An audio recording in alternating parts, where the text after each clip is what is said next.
welcome to another Warhammer Wednesday. You can call me Papa, and you're not allowed to call me Nikki for this video. She is dead. She doesn't exist. Here I am, Jesus. Are you ready for something completely different? There are two words that I never thought that I would hear in any title for Warhammer, and this is it. Heartwarmingly wholesome. I can only assume that this video will be chainswords, decapitating people, somebody grabbing a man by the shoulder, reaching into his chest cavity, pulling out his heart and probably eating it. So heartwarming, so wholesome, absolutely the best. Major Kill's intro already doesn't seem wholesome or heartwarming, but that's just his intro, I think. I think that's every video, but like, that was not heartwarming or wholesome. We all know and love the chapter master of the Blood Angels, Dante. Yes! And it's no secret that Dante is fucking sick of Warhammer and he just wants to die. He literally says it on the regular, how he wants nothing more than the cool embrace of death. Fair enough, if I was 1,500 years old and had fought every horror the galaxy had to offer, I'd probably want to eat a bullet as well. Yeah, absolutely. It's just a lot of fucking time to be alive, let alone anything else. Just at that point, it's like, dear fuck, please. Sweet release of death. After being horrifically wounded, yet achieving victory over the Tyranids during the devastation of Baal, Dante begins to die, and he feels peace for the first time in years. Good for him. He sees the Sanguinor in a vision, and he begins to accept his death. Then the Sanguinor steps aside, and Sang fucking Guinius is standing there. Okay, I have never seen this picture of Sanguinius. He still looked like a little bit of a bitch with his ringlets. But like this is a more smashable Sanguinius than the other pictures we have seen. Smash. Dante is like, holy shit, hey dad, is this it? Can I finally die? And Sanguinius is like, no, you must suffer more for the good of mankind. Sanguinius, what the fuck is wrong with you? Also, holier than thou. I don't think I'm doing this right. I'm pretty sure I fucked it up. Now we're just gonna go to hell in a handbasket. Is this it? Can I finally die? Poor guy. And Sanguinius is like, No. no, you must suffer more for the good of mankind. Your destiny does not end here, Lord of Angels. Then the peaceful sensation of death vanishes and the agony of life returns as Dante comes back to life and consciousness. This guy was like, I was so close! I want to be done! No more! And then he's like, sucks to suck. Go back to your life. Now I get why that doesn't sound super wholesome. Dante was denied the one thing he'd earned and wanted. But you gotta remember that Sanguinius is dead and his soul is broken. For him to pull himself together enough to give Dante the will to keep fighting would have taken a massive amount of effort. Sanguinius knew he was asking a lot of Dante, so he took it upon himself to be the one to ask him. Overall, a wholesome, difficult moment between father and son. Okay, so like, I guess that's wholesome, but also at the same time, did anything change with him? I'm pretty sure he probably still wanted death, even though he's like, yeah, I'll keep fighting to live and do all this stuff, but he's probably still in the back of his head is like, dang it, I was so fucking close. He just edged him with death. Orcs are a pain in the ass and not very wholesome. However, the pressure they put on the galaxy can create wholesome moments. Wholesome orc moments. Into it. When a big-ass orc war attacked Rin's world, the homeworld of the Crimson Fists, shit didn't go so well for the boys in red and blue. That's my favorite thing to, shit just didn't go so well. It was bad, it was horrific, thousands, hundreds of people died. No, shit just was rough. Shit was bad. Bad shit, man. Their fortress was destroyed and most of their brothers died. During the evacuation and the long-ass walk to somewhat safety, a journey that included many civilians, a mother who was carrying her two children collapsed in exhaustion. Oh no. Pedro Cantor, the chapter master of the Crimson Fist, got others to take the children off her. He then reached out to her, with his battle brother believing he was going to deliver the Emperor's mercy, aka a cheeky neck snap, to the exhausted woman who could barely keep her eyes open. A cheeky neck snap. Just a cute little, like, just a cheeky little neck snap. Just a sheesh. He was going to deliver the Emperor's mercy, aka a cheeky neck snap, to the exhausted woman who could barely keep her eyes open. Instead, Pedro said, "You have done your part and carried your burden. Now it's time someone carried you." Pedro then lifted up the woman and carried her the rest of the way. Am I gonna cry? Pedro then lifted up the woman and carried her the rest of the way. I reckon the Crimson Fists are actually pretty underrated, especially when they have enough wholesomeness to rival the Salamanders. Okay, that was pretty wholesome. There's something to say to someone that says, you're strong, but you've done enough and let me do more for you. That shit hits different. That was very, very cute. I'm very much about that. I was like, oh yeah, she's gonna put her out of her misery and just fucking kill her right there on the spot. Wasn't expecting him to actually pick her up and be like, it's not your time. That's pretty cute. To say tech priests are cold and emotionless is a bit of an understatement. The majority of them have the emotional parts of their brains removed and replaced with bits of metal and computing hardware. Sometimes I wish I could do that. So when they do end up acting with emotion, it hits that much harder. There were two tech priests who were in love and considered each other husband and wife, despite the Mechanicus not really believing in that sort of thing. Wait! Before I know Bells might get a little smutty with this. How did they fall in love? Where the fuck is the story for this?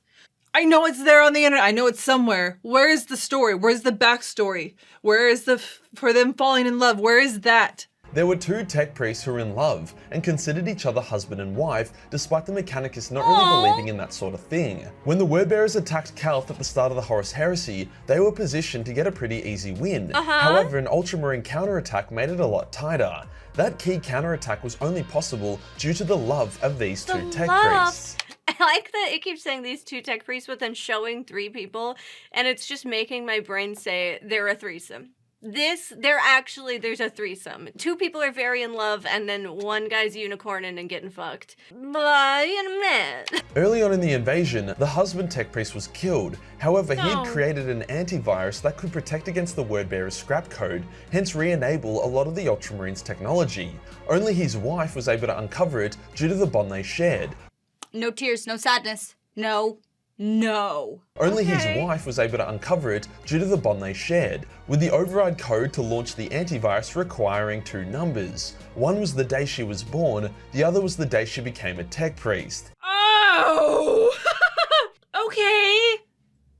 Like, shit, I love an ooh-woo moment. I do. I was not even close remotely thinking that I would ever get an ooh-woo moment in Warhammer.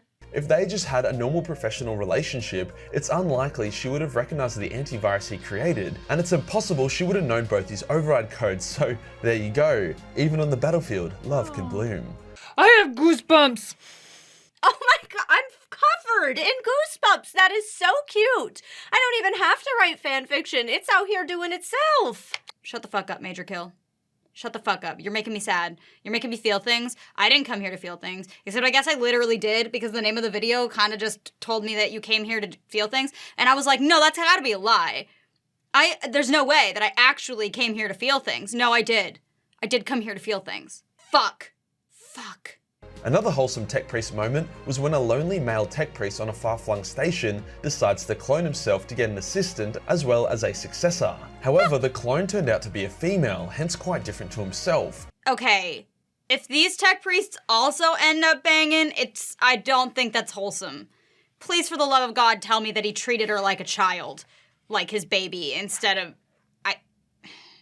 I don't know why I'm assuming that this is gonna go in a direction that I already hate. Hopefully it doesn't, but I'm scared. This kicks in his fatherly instincts, which overrides his mechanical processes, and he raises the clone like a daughter. Thank God! He forsakes all Mechanicus protocols because it makes her happy, teaching her everything he knows so she could surpass him one day. Stop! The most heartwarming part is the fact that generally, the protocol would have been to exterminate the clone due to the incorrect gender, but he did the literal exact opposite. Vulcan as a character is so wholesome, like, holy fuck. This isn't news to anybody, with the Emperor literally saying that Vulcan was his greatest creation because he had what no other Primarch had, genuine kindness and empathy. I feel like the Emperor is saying that, though. I'm like, was it genuine kindness or empathy, or was it more than all of your other asshole sons? That's the real question. However, the most wholesome moment out of everything was when he burned that fucking elder child. Yeehaw! It's the yeehaw for me. That was so disorienting. The yeehaw really caught me off guard. Okay. Settle down. Tell me the ooh-woo. Then settle down. The most wholesome moment out of everything was when he burned that fucking elder child. Yeehaw! I'm sorry, No, what? sorry, it's when Vulcan offered Dawn a hug after they had gone through so Oh. much shit. Dawn makes a joke about not wanting to hug Vulcan. Vulcan needs hugs. Hug him. Dawn makes a joke about not wanting to hug Vulcan, but Vulcan hugs him anyway, and after a moment, Dawn hugs him back. It's important to remember how much shit the loyalist Primarchs had gone through. Losing Yeah. their brothers, getting tortured, seeing centuries of progress turn to dust. A Yeah. hug was exactly what they needed. The embrace of a hug is a very powerful, powerful thing. I think it is true that moments like this, like, you have seen the loss of, like, everything you've known. You're finding out the people that you should have trusted and thought were your closest were actually your enemies. Like, everything has been turned on its head. And after getting through all that shit, breaking down the walls of war and this, like, masculine ideal, you know, this, like, machismo, this thing, and breaking down and just being like, bring it in. Give me a fucking hug. We did it. Like, it does. It hits different. Imperial Fists and Iron Warriors hate each other. This is common knowledge, with no other rivalry in the entirety of 40k coming close. So it's funny to think that two of the most well-known characters from each legion Yes? shared the most wholesome friendship. What? Like Fox and the Hound, right? That's something. I've never seen Fox and the Hound, but I feel like that's what it's like. Like, two best friends that shouldn't be best friends because they're just so different. You've probably heard of Alexis Pollux, a huge Imperial Fist Astartes with an intellect that could rival the Primarchs. He was an absolute specimen. Listen, I know some of these things, but I never really thought about it, and now that he's making me think about it, it's giving me the feels. Then there is Barbaros Dantiok, a genius god-tier Iron Warriors warsmith that told Perturabo to eat a fat dick when he turned traitor. After fucking over Purdy, I thought he was just gonna end it after fucking, and I was like, whoa, cool. It's crazy. After fucking over Purdy like a boss, Dantiok retreats to Ultramar and is ordered by Gilliman to try understand and use the Pharos device, a Okay. mysterious Xeno beacon with very potent powers, such as the ability to teleport people across the stars instantly and act like a mini Astronomicon. Just no big deal. Nothing crazy at all. It pretty much won the Loyalists the war. Pollux arrives and isn't keen on seeing an Iron Warrior garrison, even though they are Loyalist. So whilst they agree to work together by order of Gilliman, the Imperial Fist look down on their Iron cousins. Okay. However, eventually, Pollux and Dantiok develop a mutual respect that becomes a friendship, that becomes a brotherhood. That becomes them touching butts, am I right? When Pollux fought Conrad Curse on Macragge, Dantiok used the Pharos device to save Pollux. I'm sorry, they're holding hands? That's cute. He would save Pollux again by blowing up the Pharos device, mortally wounding himself. Okay, I like that he's using it like this is wholesome, like, oh my god, they're best friends. The person that drew this definitely had gay intentions, and I'm here for it. I'm here for you, artist. I see you, and I love you. Thank you for doing the Lord's work. It's definitely not the Emperor's work. Pollux finds his brother's broken corpse and cradles it, insisting he will live, as the Iron Warrior's life slowly faded. It was very much comparable to King Theoden's death scene with his daughter comforting him. No! That instantly made me feel very, very emotional. Oh no! Oh! Me starts weeping immense, like just the thought of that scene. Pollux finds his brother's broken corpse and cradles it, insisting he will live, as the Iron Warrior's life slowly faded. It was very much comparable to King Theoden's death scene with his daughter comforting him, except instead of a chick who pretended to be a dude, it's a giant Astartes who is almost as tall as a Primarch. It gets even more wholesome. Pollux refused to leave Dantiok's body, guarding it despite the battle being over. Gilliman himself has to come in person to relieve Pollux of his vigil, and even then, Pollux insists on being the one to carry Dantiok's body. Oh, my heart. If this is out of a novel and I read this, I would probably be weeping, as I would be like, oh, fuck, no. This level of emotional connection is extremely rare for Astartes, made even rarer by it being between a fist and an Iron Warrior. It's implied that if Perthy wasn't such a bitter shithead and Dawn wasn't such a closed-off brick wall, they could have formed a similar bond to this. Although Warhammer is all about eternal war and whatnot, numerous Yeah. Primarchs and even the Emperor had genuinely planned for an era of peace and wholesome family bonding post-Great Crusade. Did they though? Because I feel like nobody's actually working towards that. But maybe I'm just being a pessimist. We've learned a lot, and I've not learned about any of that yet. The Emperor had created different rooms for the Primarch within the Imperial Palace, Like little bedrooms?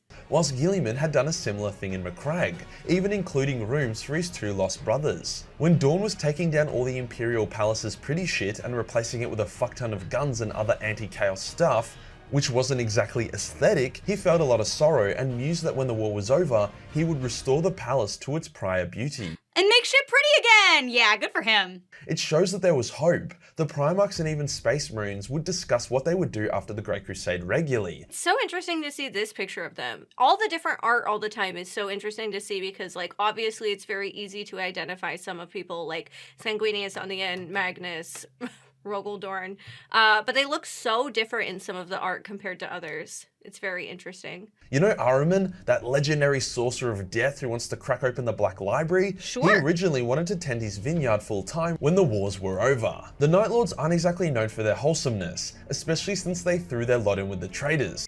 Scandalous. However, they did have their moments. Okay. Most notably was the relationship between Talos and his slaves, Septimus and Octavia. He was very harsh and cold, but occasionally would open up and humor them. Okay, but he still had slaves though. So that's awkward. This next bit is a bit spoilery for those reading the Night Lord's Omnibus, so feel free to skip ahead. But when he knew he wasn't going to survive his next battle, he freed both of them from his servitude and told them how to best escape and survive to raise their child together. It was nice. Like gasp! I guess truly with the stuff that we're absorbing, like lore and all that, we don't hear about these tender or more real human moments, which I understand why people have always recommended the Warhammer novels to us, because I do think it gets into that a little bit more. There's more time. Continuing about Night Lord wholesomeness, Sevatar is a beast and one of the best Astartes to ever live. He also possessed an extreme sense of justice. That's me. It's that face. That's how I have been looking throughout this entire video is just me going, same thing. When he was captured and imprisoned by the Dark Angels, he made Yes. friends with a young psyker girl in a nearby cell. I like psychers. Upon discovering that the prison overseer had viciously beat the shit out of the poor girl, permanently crippling her, he broke out of prison and brutally killed the overseer, before then surrendering to the Dark Angels and going back in his cell. Whoa! Fuck yeah, revenge. Also, he's wearing people's skin over the top of his armor. That's insane. Wholesomeness doesn't always have to involve hugs or love. Sometimes it just means murdering the fuck out of an abusive asshole. Fuck yeah! And finally, Guilliman's relationship with Guillimum is a very wholesome thing. This peaked when Guilliman was stuck behind an invisible wall that blocked a portal that led home to Macragge, but he could see and communicate with the other side. However, when he found out that his mum had nearly been torn to shreds by Conrad Curse, he simply walked through the invisible barrier through pure force of will, just so he could comfort her. Stop! That was so sweet. That was like so rapid fire quick, but it got me a little bit. It got me. There's like half a tear on my eye. Okay, so not what I expected. There was some murder and some face tearing and crazy shit, but like ultimately there were some really touching moments. I know you guys can never tell, but I got full goosebumps on my arms, and like some of those things did hit. As much as the world of Warhammer is like hardcore war, fighting, I love that there is still moments of like these wholesome things that happen within this world as well. There's certain types of things in Warhammer that literally they talk about how they don't have emotion, so they can fight more, so they can't be connected to things. But then you throw this in, and they're like, oh, that person that we said that doesn't have emotions? Well, look at that. Here's a fucking ooh-woo moment. What the fuck? But I love it. I love that shit. How did you feel about us watching more of just like a lore video like that? We're always looking for more Warhammer stuff to react to, and unfortunately, there isn't as much fan-made content that is story-driven on the platform anymore. That is something we can access and create things based upon. So this might be our next best route in order to keep doing this. So if you like it, please, please, please let us know. Please give us a thumbs up. Please give us a comment. Anything you can do to tell us how you feel about it. And if you don't like it, then Satan will just come nibble on your butt cheeks. But like kind of gently though. So not in a real violent way. But just enough that you know he's there.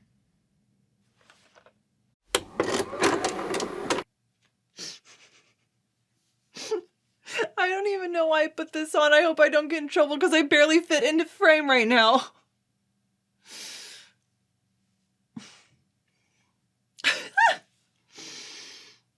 That could have worked. What if I... It's not going to work, my lord. Why am I the only one out here popping my fucking pussy? If I sit right, like if I sit up straight, my boobs look like they always look, right? But if I like kind of slouch a little bit, I got titties today, and it's kind of scaring me. I don't know how I feel about it. This feels abnormal. I'm scared of them. I spit on one. I'm wearing a new lipstick today. I know you don't care, but I am. I bought a new lipstick. It's a new color. It's a color I've never really worn. It's a color I've never had. I think I like it. I'm a dark lipstick bitch. I'm trying to find like, well, this is not nude. I don't know what I'm doing, but I'm trying.